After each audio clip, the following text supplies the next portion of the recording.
I walked into hell disguised as a Christmas celebration, and what I saw that night made my blood run colder than the winter air outside. Asterisk, asterisk. My name is Margaret Whitmore, and I'm 62 years old, a retired schoolteacher from a small town in upstate New York where everyone knows everyone, and Christmas is supposed to be sacred. I raised my daughter Emma as a single mother after my husband died when she was just 7. I worked 2 jobs, sometimes 3, to give her everything she needed, not everything she wanted, but everything she needed. I taught her kindness, resilience, and the value of standing up for herself. She grew up to be a beautiful, intelligent woman with a heart too big for this world, and that heart led her straight into the arms of Bradley Mitchell. Bradley came from money, old money, the kind that builds wings on hospitals and gets your name on university buildings. The Mitchells owned half the commercial real estate in our county and had a summer home in the Hamptons that was bigger than the entire apartment complex where Emma and I lived when she was growing up. When Bradley started dating Emma 5 years ago, I wanted to be happy for her. He was handsome, educated, had a good job at his father's investment firm, but something in his eyes always bothered me, a coldness that appeared when he thought no one was looking, a sense of entitlement that made my skin crawl. They got married 3 years ago in a lavish ceremony that his parents paid for, and honestly, it felt more like a business merger than a wedding. Emma looked beautiful in her dress, but I saw the tension in her smile when Bradley's mother, Constance, made passive-aggressive comments about the flower arrangements Emma had chosen. I bit my tongue that day because Emma asked me to, because she said she was happy because she told me Bradley loved her and that his family would come around eventually. 2 years ago, Emma gave birth to my granddaughter, Sophie. That little girl became the center of my universe the moment I held her. She had Emma's green eyes and dark curls, and a laugh that could light up the darkest room. But over the past year, I noticed changes in Emma. She lost weight, dark circles appeared under her eyes, and she became quieter, more withdrawn. When I asked her if everything was okay, she always said yes, that she was just tired, that being a mother was harder than she expected, that Bradley was under a lot of stress at work. I wanted to believe her, but a mother knows when something is wrong with her child, no matter how old that child gets. The trouble really started about 6 months ago when Bradley's parents decided Emma wasn't raising Sophie according to Mitchell family standards. Constance began showing up unannounced, criticizing everything from the toys Emma bought to the organic baby food she prepared. Bradley's father, Richard, made comments about Emma's background, about how she needed to understand that Sophie was a Mitchell first and foremost, and that certain expectations came with that name. If you're enjoying this story and want to hear more real-life dramas like this one, please hit that subscribe button right now. We're working hard to reach 1,000 subscribers, and your support means everything. Just click that red button below. It takes 2 seconds and helps this channel grow. Bradley started siding with his parents more and more often. Emma told me about arguments where he accused her of being too soft with Sophie, of not understanding what it took to raise a child in their social circle, of embarrassing him in front of his colleagues and family. She said he never raised his hand to her, and I believe her about that, but emotional abuse leaves scars that are just as deep, sometimes deeper, because people can't see them. 3 weeks before Christmas, Emma called me crying. She said Bradley's parents had invited them to spend Christmas Eve at the family estate, a massive property about 40 miles from where Emma and Bradley lived in their suburban home. Bradley insisted they go, even though Emma had hoped to spend a quiet Christmas at home with just the 3 of them. She asked if I could come too, but Bradley had made it clear that it was immediate family only, which apparently didn't include the woman who raised his wife. I told Emma I understood, even though it hurt, even though I had spent every Christmas with her since the day she was born, even though the thought of spending Christmas Eve alone in my small house made my chest tighten with loneliness. But I'm her mother, and sometimes being a mother means swallowing your own pain so your child doesn't carry the guilt of it. Christmas Eve arrived with heavy snow. By late afternoon, nearly 8 inches had fallen, and the temperature dropped to 15 degrees Fahrenheit. I tried to distract myself by baking cookies, watching old movies, calling a few friends, but something gnawed at me all day, an anxiety I couldn't shake, a feeling in my gut that something was very wrong. Around 8 o'clock that evening, I couldn't take it anymore. I tried calling Emma's cell phone, no answer. I called Bradley's phone, straight to voicemail. I told myself I was being paranoid, that Emma was probably just busy with family festivities, that her phone was on silent, that everything was fine. But a mother's intuition is a powerful thing, and mine was screaming. I made a decision that would change everything. I put on my winter coat, boots, gloves, and hat, got in my old sedan, and started driving toward the Mitchell estate. The roads were terrible, covered in snow and ice, and it took me nearly an hour to make a trip that should have taken 30 minutes. My hands gripped the steering wheel so tight my knuckles turned white, and my heart pounded against my ribs with every mile. The Mitchell estate sat at the end of a long private drive lined with bare oak trees that looked like skeletal hands reaching toward the dark sky. The main house was a colonial-style mansion with white pillars, black shutters, and enough square footage to house 20 families comfortably. Warm light glowed from every window on the first floor, and I could see expensive cars parked in the circular driveway, BMWs, Mercedes, a Tesla, vehicles that cost more than I made in 3 years of teaching. I parked my car at the end of the drive and walked toward the house, my boots crunching in the snow. As I got closer, I heard laughter, loud voices, the clinking of glasses, Christmas music playing from inside. I walked up the front steps to the massive double doors and was about to knock when I heard something that made me freeze. A small, muffled crying sound coming from the side of the house. I followed the sound around the corner, and what I saw in that moment will haunt me for the rest of my life. Sophie, my 2-year-old granddaughter, was sitting on the frozen ground outside, pressed against the foundation of the house next to an exterior vent. She wore only a thin cotton dress, no coat, no shoes, no socks, no blanket. Her lips were blue, her tiny hands were red and raw from the cold, her dark curls were dusted with snow, and she was shivering so violently her whole body shook. Tears had frozen on her cheeks, and when she saw me, she reached out her little arms and made a sound that was part cry, part gasp, a sound no child should ever make. I ran to her, scooped her up, and pressed her against my chest, trying to transfer every bit of warmth from my body to hers. She was like ice, her skin so cold it felt like touching marble, and she kept making these small whimpering sounds that broke something fundamental inside me. Your subscription right now could help us reach 1,000 subscribers and keep bringing you powerful stories like this. Please take a moment to click that subscribe button. It's free, it's easy, and it means the world to this channel. I wrapped my coat around her, holding her as close as I could, and I carried her toward the front door. My vision had narrowed to a tunnel. Everything around me disappeared except for that door, and the knowledge that inside that house were people who had done this to my granddaughter. I didn't knock. I turned the handle. It was unlocked, and I pushed the door open with my shoulder. The scene inside was something out of a movie, if that movie was about the grotesque excess of people who had too much money and too little humanity. The entry hall was decorated with an enormous Christmas tree that nearly touched the 20-foot ceiling, covered in designer ornaments and twinkling lights. To the left, through an archway, I could see into a massive living room where about 15 people were gathered around a roaring fireplace, all dressed in expensive clothes, all holding crystal glasses of champagne, all laughing and talking like they didn't have a care in the world.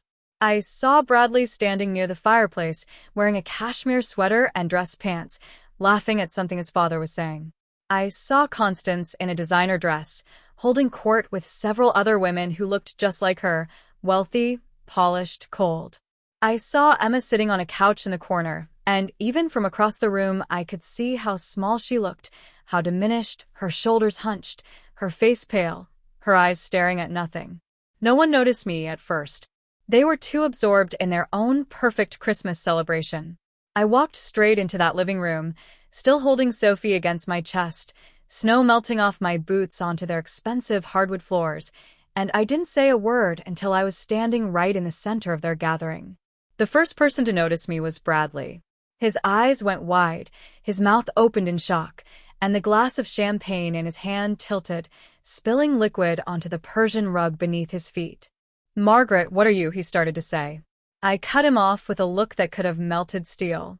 Then I turned to face the entire room, making sure every single person could see my face, could see the fury burning in my eyes, could see the tiny frozen child I was holding.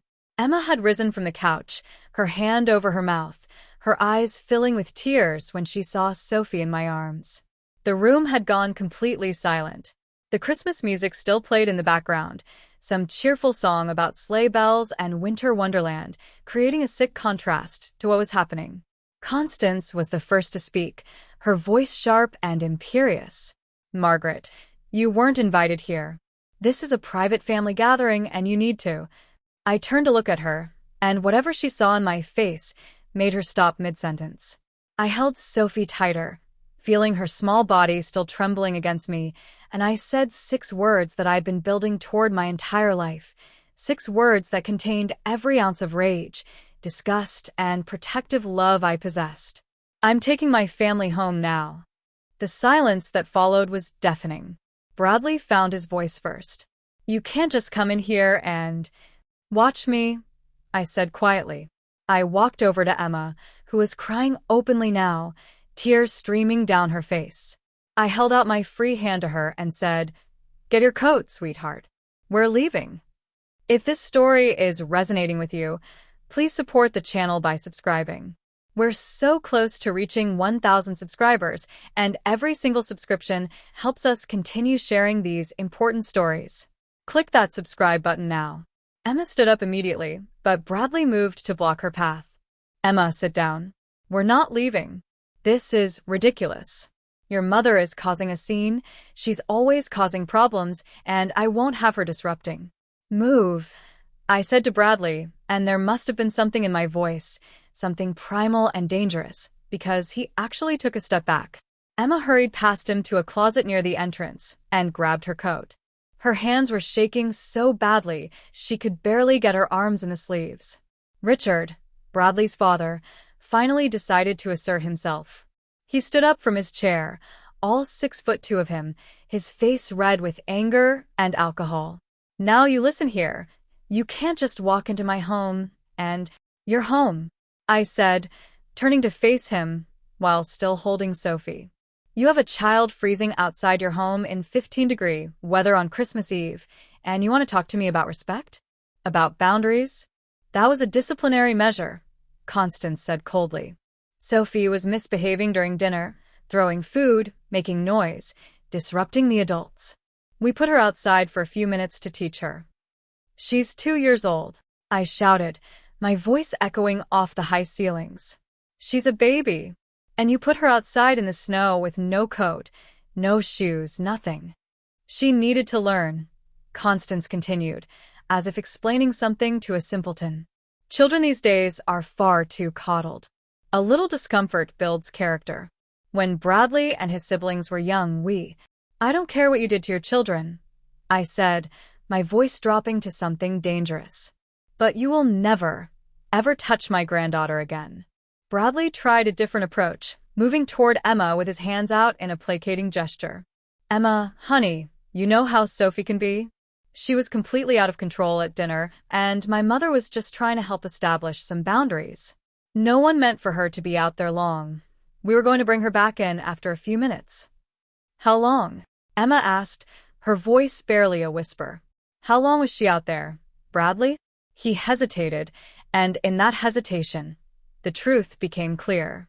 "You forgot about her," Emma said, her voice growing stronger. "You put my daughter outside in the snow, and then you forgot about her. You were all in here drinking champagne and laughing, and you forgot about a 2-year-old child freezing in the cold." "It wasn't that long," Bradley said defensively. "Maybe 20 minutes, maybe an hour," I said coldly. "Maybe longer. Look at her. Look at your daughter, Bradley."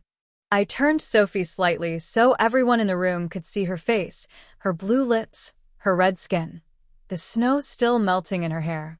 Some of the guests had the decency to look uncomfortable, but Constance just pressed her lips into a thin line and Richard crossed his arms over his chest.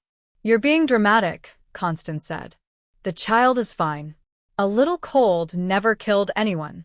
You're making this into something it isn't because you've always been jealous of our family, jealous of what we could give Emma and Sophie that you never could.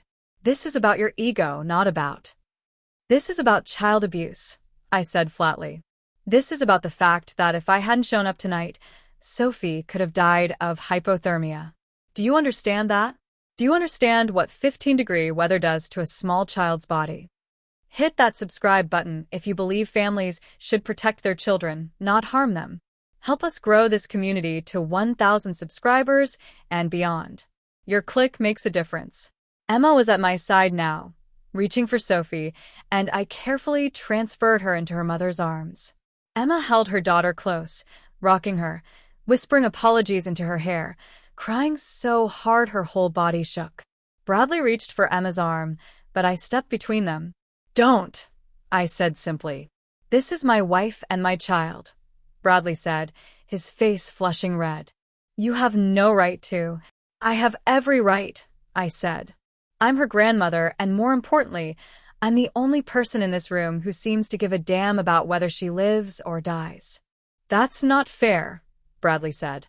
"We love Sophie. This was just a disciplinary method that you don't understand. You raised Emma with no structure, no boundaries, and look how she turned out, barely able to handle the responsibilities of being a Mitchell wife and mother. We were trying to correct." I stepped even closer to him, close enough that he had to look down to meet my eyes. "Say one more word about how I raised my daughter, and I will make you regret it." Something in my face must have convinced him I meant it, because he closed his mouth and took a step back. Emma was moving toward the door now, still holding Sophie, still crying. I stayed close to her, shielding her from Bradley and his family. "Emma, if you leave with her, don't bother coming back," Richard called out, his voice booming through the room. "You walk out that door, and you're choosing her family over ours. There will be consequences. Financial consequences. Legal consequences. We have the best lawyers in the state, and we will fight for custody of Sophie. We will prove you're an unfit mother who can't provide the life a Mitchell child deserves." Emma froze at the door, her whole body tensing. I could see the fear on her face, the calculation, the terrible math of what leaving might cost her. I put my hand on her shoulder and leaned close to her ear. "I will fight with you every step of the way," I whispered. "You and Sophie can stay with me as long as you need. We'll get lawyers. We'll document everything. We'll make sure they never hurt her again. But you have to choose right now, Emma. You have to choose your daughter." Emma looked at me, then at Sophie in her arms, then back toward Bradley and his family. For a moment, I thought she might waver, might fall back into the pattern of submission and fear they had built around her. Then she straightened her spine, wiped her eyes with the back of her hand, and said clearly, "I choose my daughter. I choose my mother. I choose people who know what love actually means." We walked out together into the snow, leaving behind the warm house, the expensive champagne, the Christmas tree that cost more than most people make in a month. We left behind the Mitchells and everything they represented. The drive back to my house was slow and careful. Emma sat in the back seat, still holding Sophie, using the car's heater and her own body heat to warm her daughter. Sophie had stopped shivering quite so violently, but she was still worryingly cold and lethargic. "We need to take her to the hospital," I said. "She needs to be checked for hypothermia and frostbite." Emma nodded, her face pale in the darkness of the car. We drove straight to the emergency room at St. Mary's Hospital. The doctors and nurses who examined Sophie were horrified when they heard what happened. Her core body temperature was 89 degrees, well into mild hypothermia territory. Another hour outside, and the outcome could have been much different, much worse. They kept Sophie overnight for observation, warming her slowly, checking for tissue damage from the cold. Emma never left her side, and I stayed with both of them, sleeping in an uncomfortable chair in the hospital room, grateful for every breath my granddaughter took. The next morning, Christmas Day, a social worker came to interview Emma. Child Protective Services had been notified, which is standard procedure when a child comes in with suspected abuse or neglect. Emma told them everything about Bradley's controlling behavior, about Constance and Richard's constant criticism, about the emotional abuse that had escalated over the past year, and about what happened on Christmas Eve. Please subscribe to this channel if you want to see more stories about real people facing real challenges. We're almost at 1,000 subscribers, and your support helps us continue this work. Click subscribe now. The social worker was kind but thorough. She took photographs of Sophie's reddened skin, documented her temperature and condition, and made extensive notes. She told Emma that this would be included in any future custody proceedings and that she would be issuing a formal report. Bradley showed up at the hospital around noon on Christmas Day alone.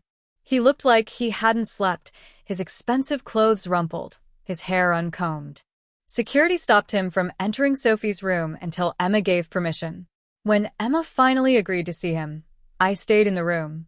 I wasn't leaving my daughter and granddaughter alone with him. Emma, I'm sorry, he said, standing in the doorway like a man at a funeral.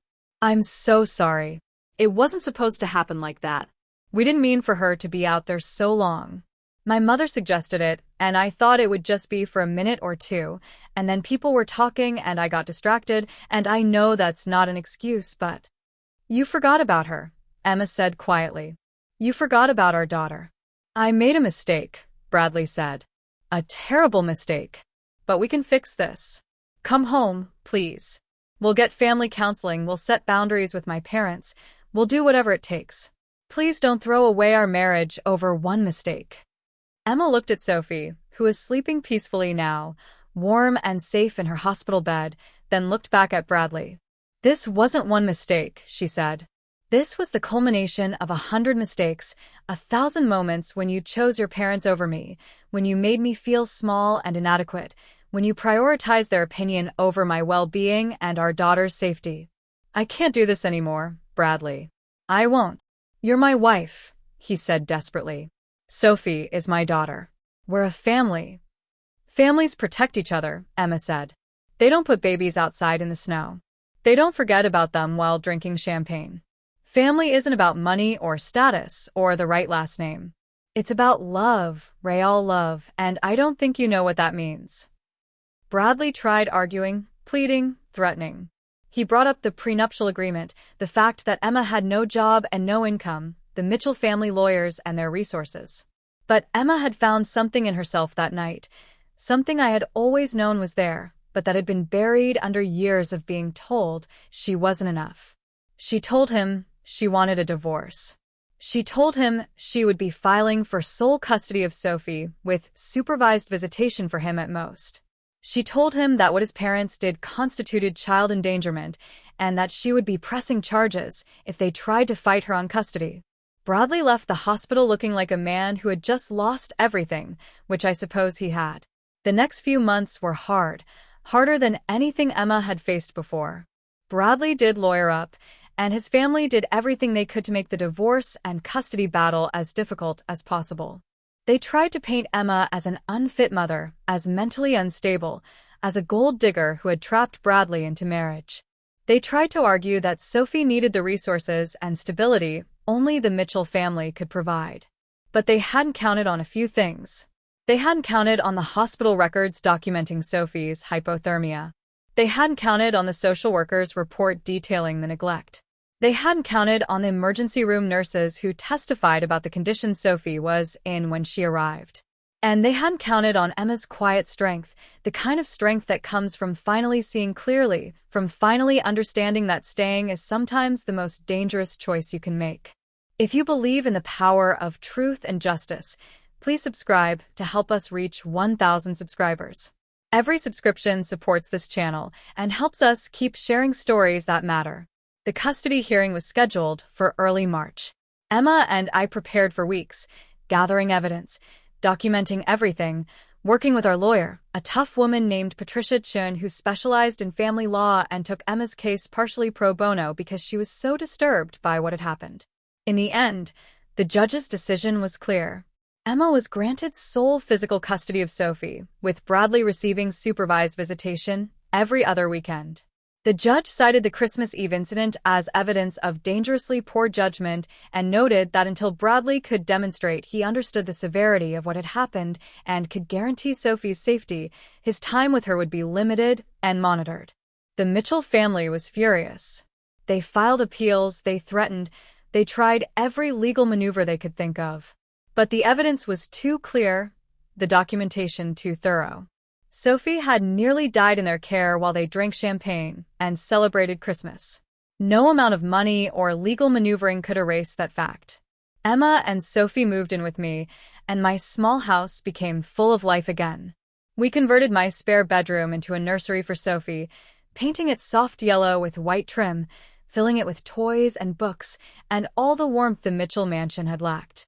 Emma got a job at a local nonprofit that helped domestic abuse survivors, using her own experience to help other women find the strength to leave dangerous situations. It's been 8 months since that Christmas Eve, and I watch Emma become more herself every day. The light has come back into her eyes, the tension has left her shoulders, and she laughs now, really laughs, in a way I haven't heard since before she met Bradley. Sophie is thriving. She's almost 3 now, talking in full sentences, running everywhere, laughing constantly. She sees Bradley every other weekend at a supervised visitation center, and honestly, he's a better father in those controlled 2-hour visits than he ever was when they lived together. Maybe having someone watch his every interaction with his daughter makes him actually pay attention to her. Maybe losing everything made him realize what he had. I doubt it though. Some people never learn. Constance and Richard tried to visit Sophie exactly once, showing up at my house unannounced and demanding to see their granddaughter. I told them they could schedule supervised visitation through the courts if they wanted, but they wouldn't be stepping foot in my home. Constance called me several names I won't repeat here, and Richard threatened to sue me for grandparents' rights. They never followed through with either threat. I think even they realized that bringing more attention to what they did on Christmas Eve wasn't in their best interest. Emma's divorce was finalized in June. The settlement was far less than she would have received if she'd stayed, but it was enough. Bradley kept most of his assets and the suburban house. Emma walked away with child support, a modest alimony for 3 years, and most importantly, her freedom and her daughter's safety. We celebrated the day the divorce was finalized by going to the beach, just the 3 of us, Emma, Sophie, and me. We built sandcastles, collected shells, ate ice cream, and watched the sunset over the Atlantic. Sophie fell asleep on the drive home, her small hand sticky with ice cream residue, sand still in her hair, a peaceful smile on her face. That night, after I'd helped Emma carry Sophie inside and tuck her into bed, Emma and I sat on my back porch with cups of tea, listening to the crickets and watching fireflies dance in the darkness. "Thank you," Emma said quietly, "for coming to get us that night, for not giving up on me even when I was too scared to leave on my own, for giving us a safe place to land." "You don't need to thank me," I said. "I'm your mother. Protecting you is what I do. It's what I'll always do." "I should have left sooner," she said, staring into her tea. "I should have seen what was happening, should have been stronger, should have." "Stop," I said gently. "You left when you were ready, when you could. And you chose right when it mattered most. You chose Sophie, you chose safety, you chose love over money and status and fear. That takes more strength than you know." We sat in comfortable silence for a while, and then Emma said something that made my heart swell. "I want to be the kind of mother you were to me," she said. "The kind who would drive through a snowstorm on Christmas Eve because something felt wrong. The kind who would walk into a room full of people who hate them and say 6 words that change everything. The kind who chooses their child over everything else, every single time." Before we wrap up this story, please take a moment to subscribe if you haven't already. Help us reach that goal of 1,000 subscribers so we can continue bringing you powerful real-life stories like this one. I reached over and took her hand. "You already are that kind of mother," I said. "You proved it the moment you walked out that door with Sophie in your arms." Looking back on that night, on that moment when I found Sophie freezing outside in the snow, I sometimes wonder what would have happened if I had listened to the part of me that said I was being paranoid, that said Emma was fine, that said I shouldn't interfere.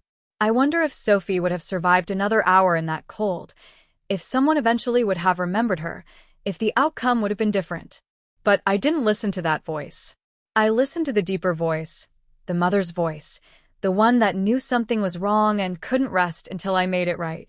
Sometimes the most important decisions we make are the ones where we choose to trust our instincts over social conventions, where we choose action over politeness, where we choose to be disruptive and uncomfortable and even threatening if that's what it takes to protect the people we love.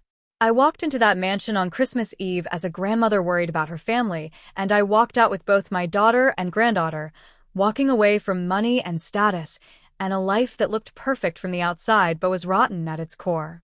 Those 6 words I said that night, "I'm taking my family home now," they weren't just about leaving a house or ending a party. They were about reclaiming what family actually means, about choosing substance over appearance, about deciding that love matters more than luxury and safety matters more than status. The Mitchell family still lives in their mansion, still throws their parties, still measures success by the size of their bank accounts and the prestige of their name. Bradley remarried last month to someone from another wealthy family, someone his parents approved of, someone who will probably make the same mistakes Emma almost made.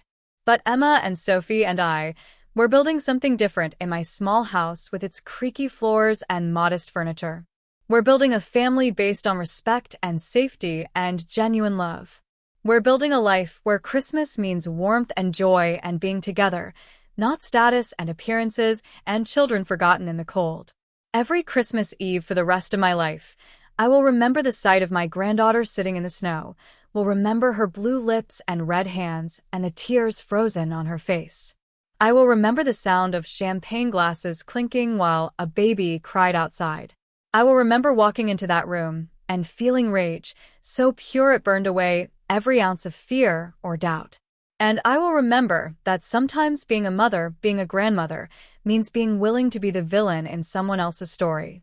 The Mitchells probably tell a version of that night where I'm the crazy woman who ruined Christmas, who tore their family apart, who stole Emma and Sophie away because of jealousy or spite or mental instability. Let them tell that story. I know the truth. I know what I saw. I know what I did. And I would do it again in a heartbeat. That's what real family means. It means showing up, even uninvited. It means trusting your instincts when everyone else says you're overreacting. It means being willing to burn bridges, make enemies, and stand alone if that's what it takes to protect the people you love. Sophie will be 3 next month, and we're planning a birthday party in my backyard. Nothing fancy, just some neighborhood kids, balloons, cake, and games. It will probably cost less than one of the floral arrangements at the Mitchell estate. It will be loud and messy and chaotic and absolutely perfect. Because that's what childhood should be, warm and safe and full of love. Not perfect, not refined, not status conscious or image obsessed. Just real, just human, just enough. Emma is dating someone new now, a kind man who works as a paramedic and volunteers at an animal shelter. He treats her with respect, makes her laugh, and most importantly, he lights up when Sophie enters the room. He's not wealthy, doesn't have a prestigious last name, drives a 10-year-old truck, but he shows up when he says he will, and he means it when he says he cares. That's worth more than all the Mitchell money combined. If this story has touched you, if it's made you think about what really matters in family relationships, please subscribe. Your subscription helps us reach more people with stories that matter. We're so close to 1,000 subscribers, and every single one makes a difference. So this is my story. The story of the worst and best Christmas Eve of my life. The worst because of what I discovered, what was done to my granddaughter, what I realized about the family she had married into. The best because it was the night everything changed, the night Emma found her strength, the night we all chose truth over comfort and love over luxury. Those 6 words I said in that mansion, they freed us all. I'm taking my family home now. 5 simple words that meant I'm done watching you hurt the people I love. I'm done being polite while you commit cruelty. I'm done letting money and status disguise abuse as discipline. Home wasn't a mansion with crystal chandeliers and Persian rugs. Home wasn't wealth or prestige or the right last name. Home was my small house with its worn furniture and creaky stairs, where a grandmother, a mother, and a little girl who almost died in the cold could finally breathe, finally be safe. Finally be free. The Mitchells took everything they could from Emma in the divorce, everything except what mattered most. They took money and furniture and access to their wealth and social circle. But they couldn't take her daughter, couldn't take her strength, couldn't take the love between a mother and child that had been forged in fire and snow and the worst night of our lives. Sophie asks about that night sometimes in the way children do, with simple questions that require complex answers. "Why was I outside in the cold, Grandma?" she asked me a few weeks ago. I told her the truth, in words a child could understand. "Some people made a bad choice," I said. "But your mama and I made sure you were safe, and we'll always make sure you're safe. That's what family does."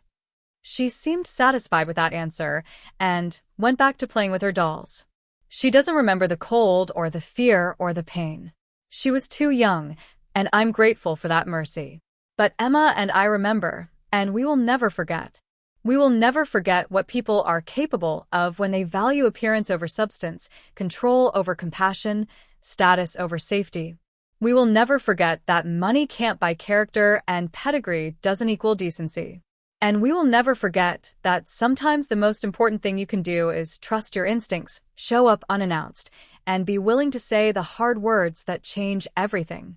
I'm 62 years old, and I've lived through my husband's death, through raising a child alone, through financial struggles and lonely nights and moments when I wasn't sure how I would make it through. But nothing in my entire life required more courage than walking into that mansion on Christmas Eve and taking my family home. Courage isn't always loud or dramatic. Sometimes it's quiet and simple. Sometimes it's just a grandmother in a winter coat, holding a freezing child, saying 6 words that sound ordinary but mean everything. I'm taking my family home now. Home to safety, home to warmth, home to love that doesn't come with conditions or requirements or the need to perform perfection. Just home, where we belonged all along. Emma's journey to rebuilding her life wasn't as simple as just moving into my house and starting over. The trauma of what happened that Christmas Eve, combined with the years of emotional manipulation she'd endured in her marriage, left deep scars that took months to begin healing. There were nights when she would wake up in a panic, convinced she heard Sophie crying, only to find our granddaughter sleeping peacefully in her crib. There were days when she would receive threatening emails from Bradley's lawyers and spend hours crying in her room, convinced she was going to lose Sophie despite what the judge had ruled. I watched my daughter fight battles I couldn't fight for her, internal wars against the voice that the Mitchells had planted in her head, the voice that said she wasn't good enough, wasn't strong enough, wasn't capable of providing the life Sophie deserved without their money and resources. That voice was louder some days than others, and on those days, I would sit with Emma and remind her of the truth, that she was the one who protected Sophie when it mattered most, that she was the one who chose her daughter over comfort and security, that strength isn't measured by bank account balances or social status.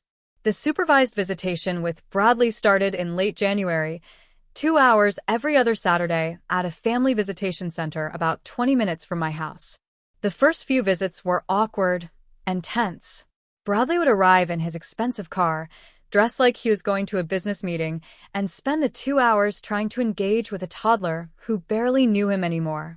Sophie had been so young when Emma left that she didn't really remember living with Bradley, didn't remember the suburban house or the Mitchell family gatherings. To her, Bradley was essentially a stranger who showed up twice a month bearing expensive toys that she would play with for 5 minutes before losing interest. I would drive Emma and Sophie to these visits, and I would wait in the parking lot for the entire 2 hours because Emma couldn't handle being alone, couldn't handle the anxiety of wondering what was happening inside, whether Bradley was saying things to Sophie about her mother, whether he was trying to manipulate a 2-year-old child the way he had manipulated Emma for years. The visitation supervisor, a woman named Janet who had worked with traumatized families for over 20 years, told us after the 3rd visit that Bradley seemed genuinely remorseful, but also genuinely clueless about how to connect with his daughter. He would bring elaborate toys meant for older children, would try to engage Sophie in conversations she wasn't developmentally ready for, would get frustrated when she wanted to just play with blocks or read simple picture books instead of the educational materials he brought. He's trying to parent the child he wants her to be instead of the child she is, Janet told Emma gently. A lot of fathers do that, especially fathers who were raised in families where children were seen as projects to be perfected rather than people to be loved. If you're finding this continuation compelling and want to support more in-depth storytelling like this, please click that subscribe button. We're building a community here, working toward 1,000 subscribers who value real stories about real struggles. Your subscription takes just a moment but means so much. By February, We had fallen into a rhythm of sorts. Emma was working 4 days a week at the Domestic Violence Support Center, a job that was emotionally draining but also deeply fulfilling. She would come home and tell me about the women she was helping, women who were living the life she had escaped, women who were still trying to decide if leaving was worth the cost. She became passionate about her work in a way I hadn't seen her passionate about anything since before she married Bradley. Sophie was enrolled in a small preschool program 3 mornings a week, a warm and nurturing environment run by a woman named Mrs. Chun who had been teaching young children for 30 years. Mrs. Chun told us that Sophie was bright and creative but also showed signs of anxiety that weren't typical for her age. She was hyper-alert to adult emotions, would freeze if anyone raised their voice, and had difficulty with transitions and changes in routine. It's not uncommon in children who've experienced trauma, Mrs. Chun explained to us during a parent-teacher conference. The good news is that children are resilient. With consistency, patience, and lots of love, most of these behaviors will fade as she begins to feel truly safe. We worked hard to provide that consistency.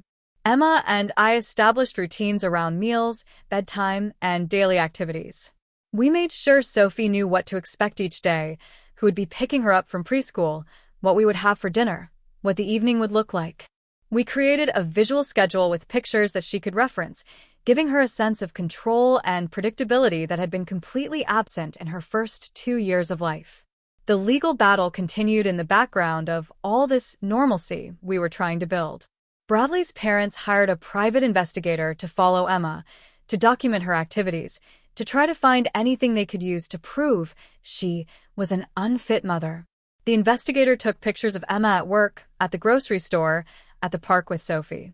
They submitted reports claiming Emma was working too many hours, that she was neglecting Sophie by leaving her with me, that my house wasn't suitable for raising a child of Sophie's background and potential. Patricia Chun, our attorney, was magnificent in her response. She submitted our own documentation, photographs of Sophie thriving, reports from Mrs. Chun about her progress in preschool, statements from our pediatrician about Sophie's improved health and development since leaving the Mitchell household.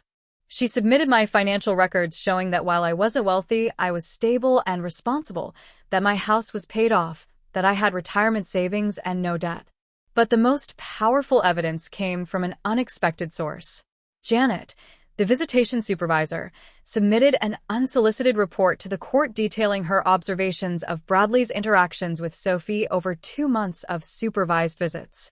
Her report noted that while Bradley was never inappropriate or harmful, he showed a fundamental lack of understanding about child development and seemed more interested in impressing the supervisor with expensive toys and educational materials than in connecting with his daughter emotionally.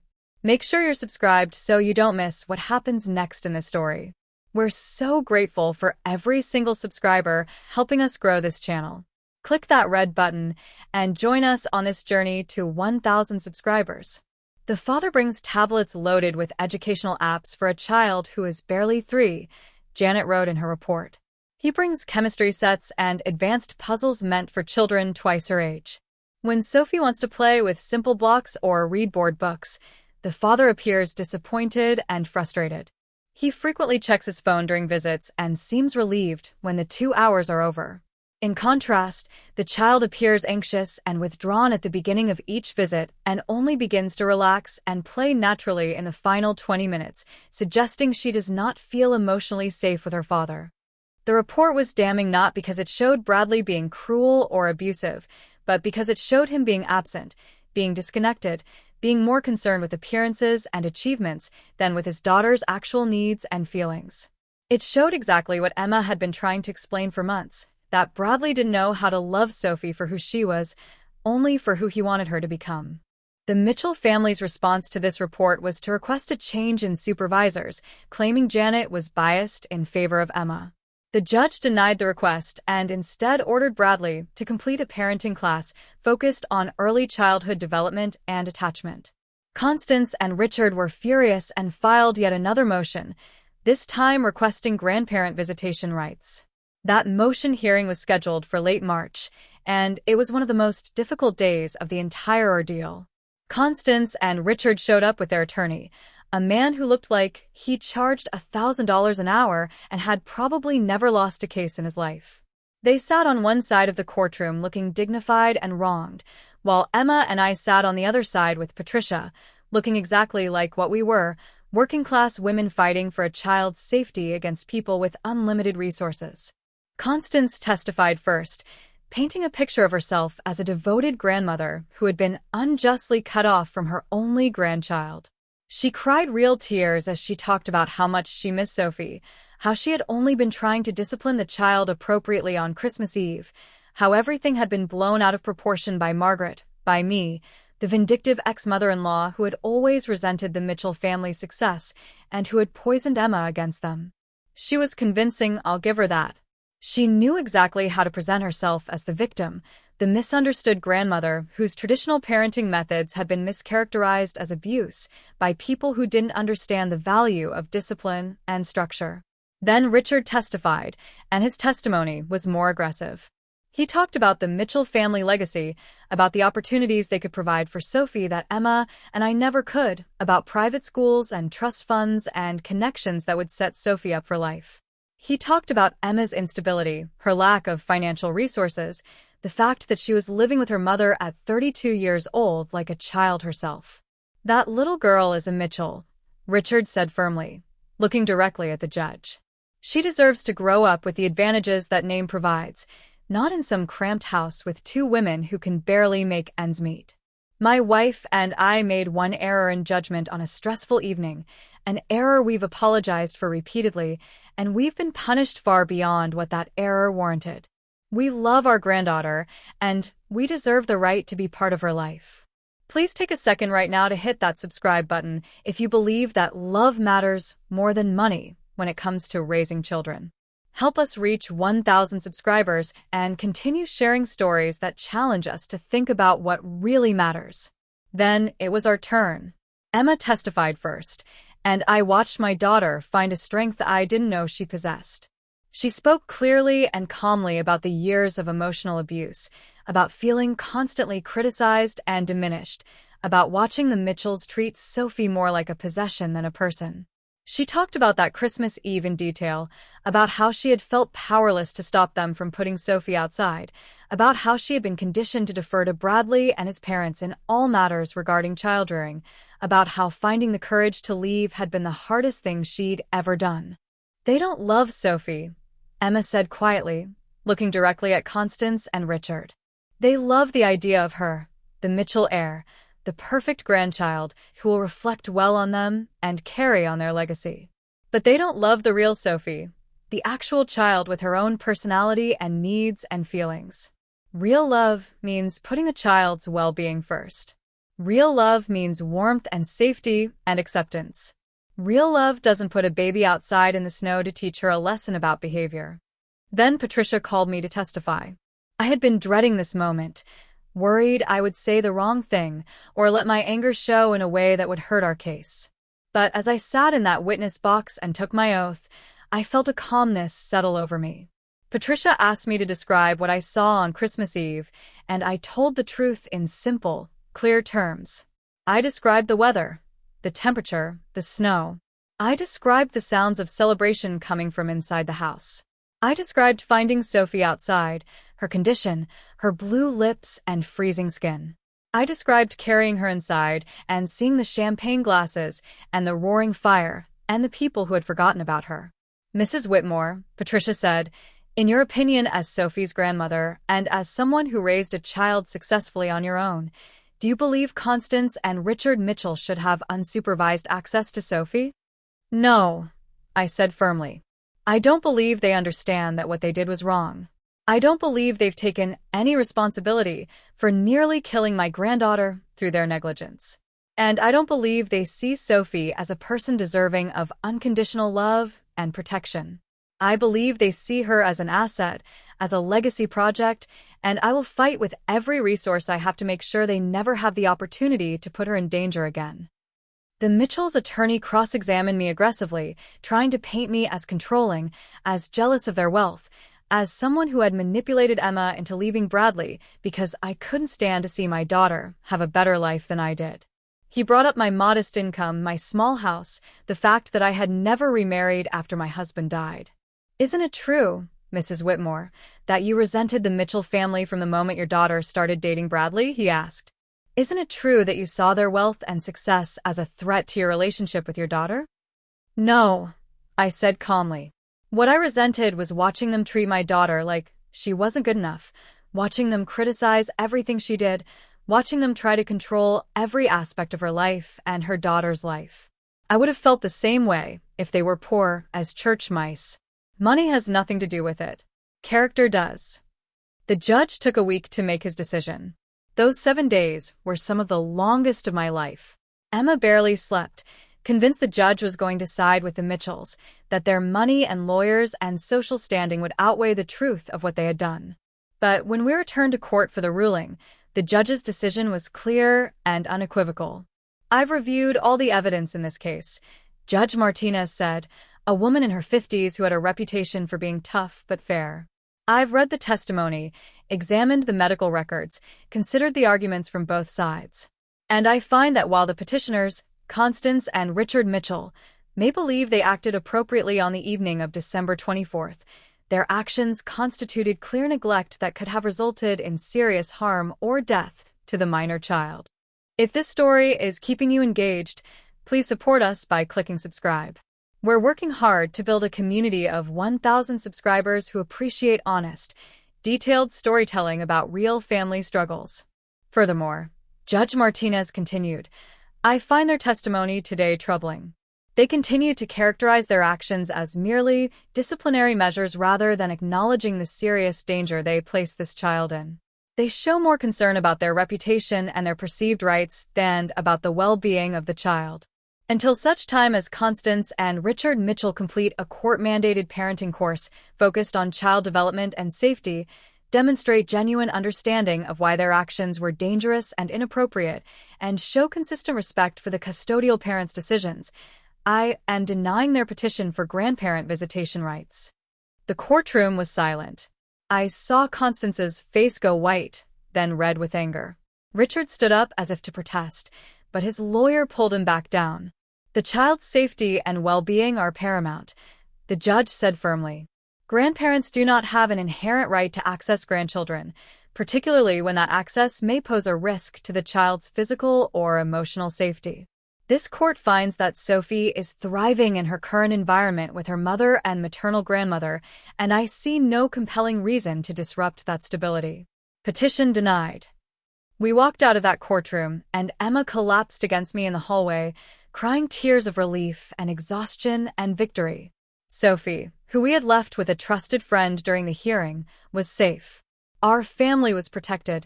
The Mitchells would not be able to force their way back into Sophie's life. But the battle wasn't entirely over.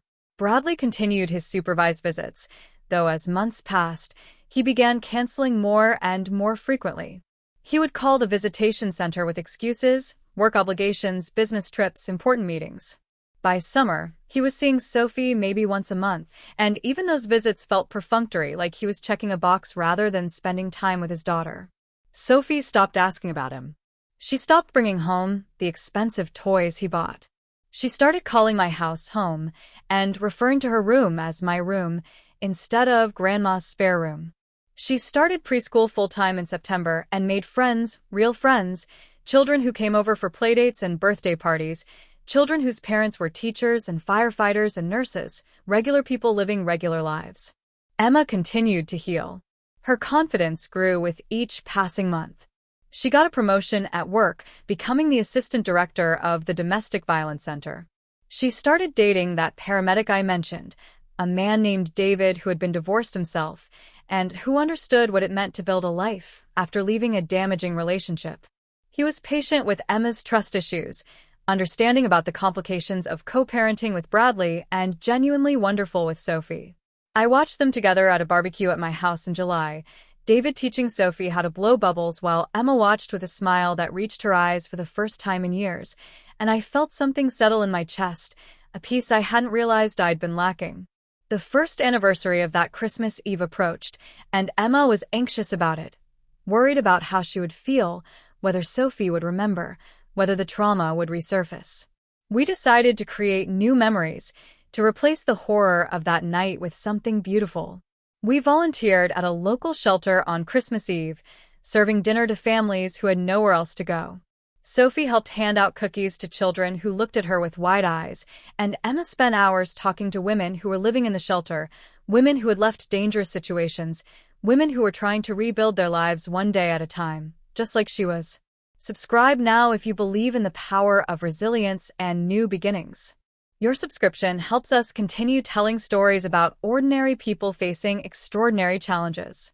We're almost at 1,000 subscribers, and your click makes all the difference.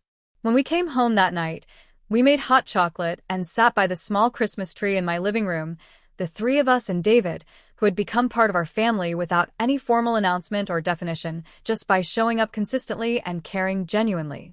We exchanged small, meaningful gifts, nothing expensive or extravagant, just tokens of love and appreciation.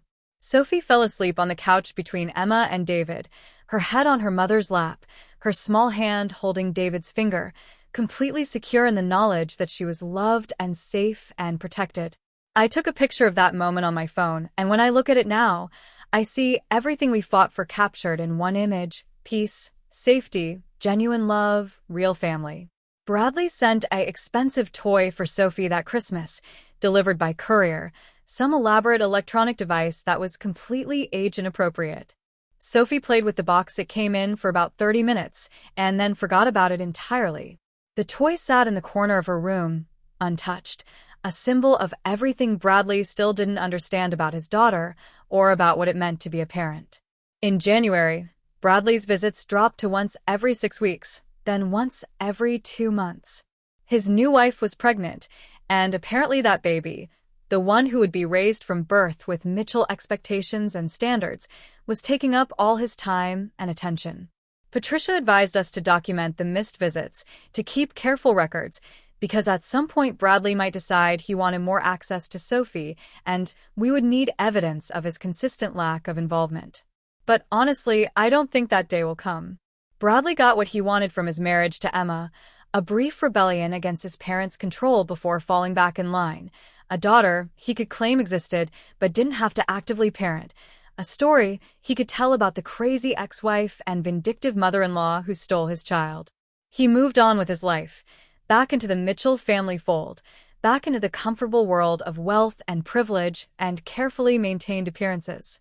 And Emma moved on with hers, building something real and meaningful and true in my small house with its creaky floors and modest furniture, building a life where Sophie could be exactly who she was meant to be without pressure to perform or achieve or reflect well on anyone but herself. Sophie is almost 4 now, and she's extraordinary, not because she's gifted or advanced or destined for greatness by virtue of her last name, but because she's loved completely and unconditionally. She's funny and creative and sometimes frustrating and absolutely perfect in her ordinariness.